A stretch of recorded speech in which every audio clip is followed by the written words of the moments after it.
also working to bring down the cost of health care. Obamacare is a scam. Under Obamacare, trillions of dollars were given directly to health insurance companies. I want to give nothing to the insurance companies. I don't want to give all, because they're sucking our country dry with this scam by the Democrats. We want the money go directly to the people. We want you to go out and buy your own health insurance, and you'll get much better health insurance at a much lower cost. Everybody knows this is the best way to go, but the Democrats, they're bought and owned by the insurance companies. So let's see how many of them have the guts to vote for this. President Trump last night in Pennsylvania calling for direct-to-consumer health care funds instead of going to the insurance companies. Republicans are rolling out their own health care plan, countering the Democrats' proposal to extend Obamacare subsidies for 3 more years. GOP Senators Mike Crapo and Bill Cassidy's bill will allow the existing subsidies to expire and be replaced with a new 2-year program where the government would pay directly into health savings accounts paired with certain Obamacare plans. The Senate will vote tomorrow on these 2 competing bills. Both are expected to fail. Joining me now is Wisconsin Congressman Scott Fitzgerald. Congressman, good to see you.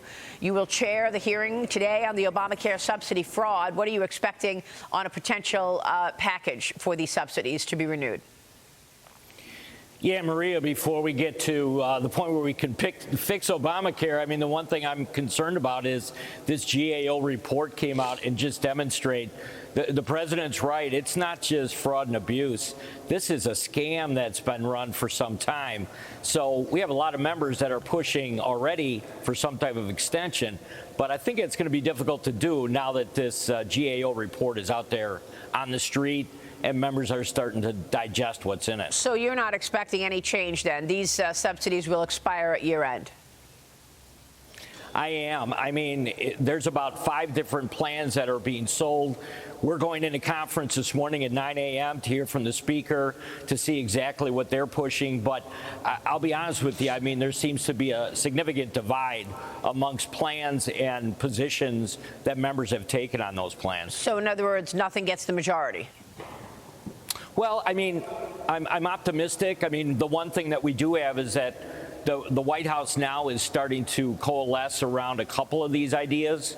Health reimbursement accounts, not HSAs, HRAs, which is what the president was describing in his speech last night, which is moving dollars directly to people so that they can purchase their own health insurance, which doesn't seem like a novel idea. Wall Street Journal editorialized about this about a month ago and said the Republicans have the answer right before them if they just take it.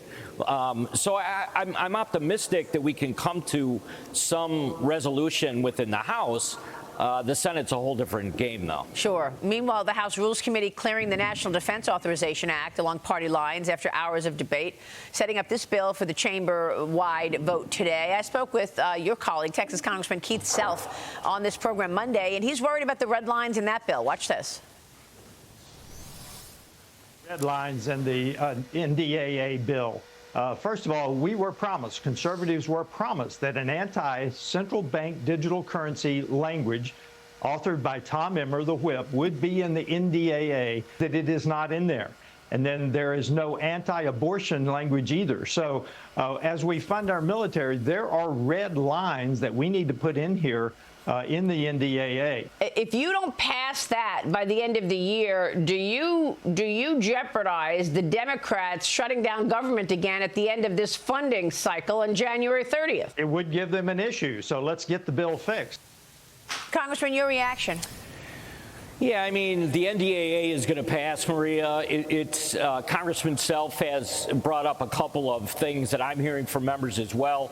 The other kind of big picture thing on the NDAA is that the White House did not request as much revenue as what the final product had. So I've spoken to a couple of members yesterday as a member of the whip team that are still looking for some type of, I guess, a balancing on what the White House wants compared to where the House is right now. Yeah, I mean, look, on the NDAA, do you think this gets done by year end? I mean, how many legislative days? Yeah, okay, so that does get done.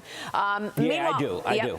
I want to get your take on what went on in Florida last night. A Democrat winning the Miami mayorship for the first time in 30 years. Eileen Higgins defeated Trump-backed Republican Emilio Gonzalez in last night's runoff election. Higgins also the first female mayor for the Florida city. Your reaction, Congressman?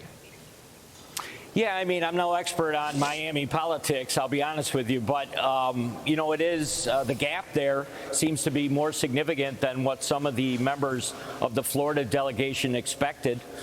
You know, if you heard her victory speech last night, a lot of what she spoke about is common themes that Democrats are talking about in D.C. So I'm not sure exactly what to read into that.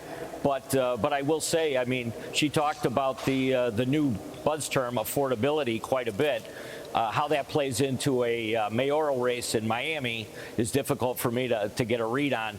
But I think it is something that we need to start watching as these local elections continue to move forward this fall, this winter. I mean, that's why the Democrats are sort of beating their chest and sort of, happy about what's been taking place and have been able to take this affordability issue and try to own it.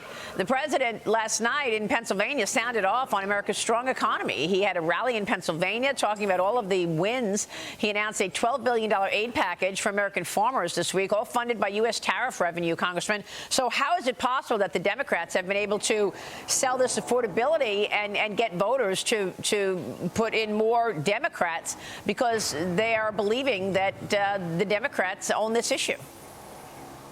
Well, the president's delivering on the promises he made on the campaign trail. He's pushing the envelope every day, trying to get a little bit further and better position this nation. So, there's going to be some blowback from it, and you're going to hear a little bit of grumbling along the way. Whether or not that's what we're seeing in some of these local elections, I can't say, but, this isn't going to change anytime soon. He's got an absolute agenda that's in place that he's going to execute. And, and sometimes that means you're going to hit a rough patch here and there. And that's why the balance of government is so important, because then the House can certainly either grab that baton and run with it or, pump the brakes. And that's kind of the process we're in right now. Congressman, is this your final week, basically, to get the business of the people done before the holiday break? Yeah, I think it is. I mean, if you look at the amount of committee work that's been done since the government shutdown, it feels like we're kind of back in a place where we're hitting our stride.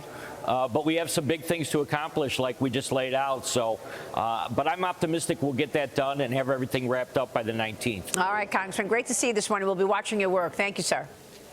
Thanks, Maria.